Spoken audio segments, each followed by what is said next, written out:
금주 이슈 탑5, 이번엔 3위입니다. 3위는요, 입대 전 클럽 간 확진자입니다. 클럽 문이 굳게 닫혔습니다. 방역을 했다는 표시가 곳곳에 붙었습니다.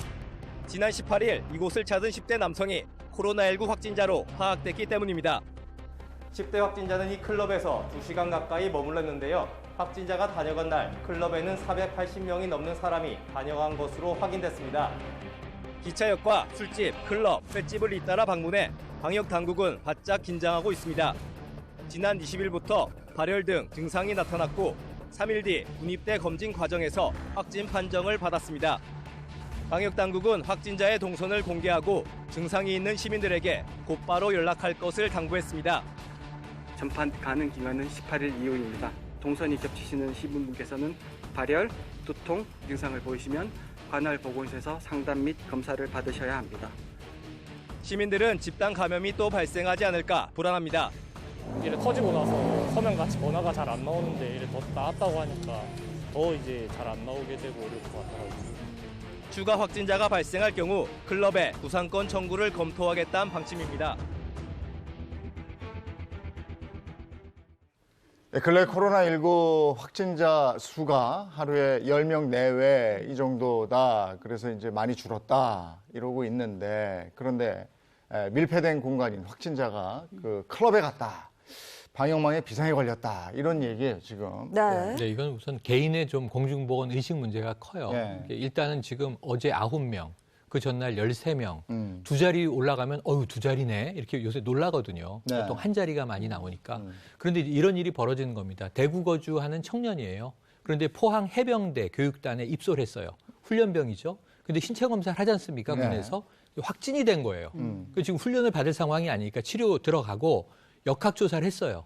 입대 전에 대구에서 부산으로 가서 부산에서 아까 나온 클럽 가고 주점 가고 횟집 가고 그리고 새벽에 돌아왔어요. 네. 대구로. 그러다 보니까 이게 그러면은 이게 확진자가 증상이 있을 때 접촉자가 굉장히 많이 나온 거잖아요. 네. 당일날 해당 클럽에는 480명이 있었다. 그러니까 지금 상당히 이제 위태로운 상황이 벌어진 겁니다. 네, 최근 이 클럽에 방문한 사람들이 거리 두기도 하지 않고 좁은 공간에 막 모여서 마스크 네. 안 쓰고 춤춰서 논란이 됐었잖아요. 그래서 여기 어땠어요? CCTV를 조사했는데 제가 좀 다시 놀란 게 있습니다. 네. 네. 그 클럽에 있던 젊은이들이 주로 젊은이겠죠. 저는 가도 안 넣어줍니다.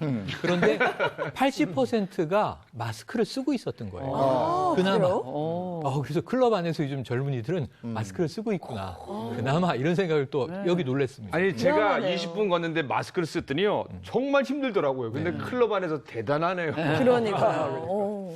그 더 크게 번지기 전에 이 클럽에 있던 사람들, 네네. 본인이 가 있었던 시간하고 다 알 거 아니에요? 네. 네, 네, 그럼 그렇죠. 자가격리를 해야 될 것 같은데 이 과정에서도 문제가 생겼다고 들었어요. 문제가 생기죠, 당연히. 지금 일단은 이 보통 방역 수칙에 기본적으로 이런 밀집 장소에 들어갈 때는 이제 자기의 연락처와 네. 이름을 다 쓰게 돼 있어요. 출입자 명부 작성, 마스크 쓰기, 거리 두기는 쉽지 않아 보여요. 또 들어가면 보통 이제 음주를 하게 돼 있잖아요.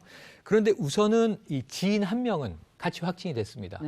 이 훈련병이 확진되고 지인도 확진되고. 그리고 지금 문제는 뭐냐면 연락을 하는데 출입자 명분이 있는데 클럽 들어갈 때 본인의 실명과 진짜 연락처를 기재하느냐. 480명이라고는 얘기했는데 연락이 안 되는 사람이 지금 다수라는 인원이 거예요. 구체적으로 나와 있는 게 있죠. 경찰이 이제 손님과 종업원도 514명을 조사했는데 네. 그중에 112명이 연락이 안 되는 거예요. 알고 보니까 말씀하셨듯이 엉터리 이름을 기재한 거죠. 그래서 이들을 추적하는데 굉장히 좀 난항을 겪고 있습니다.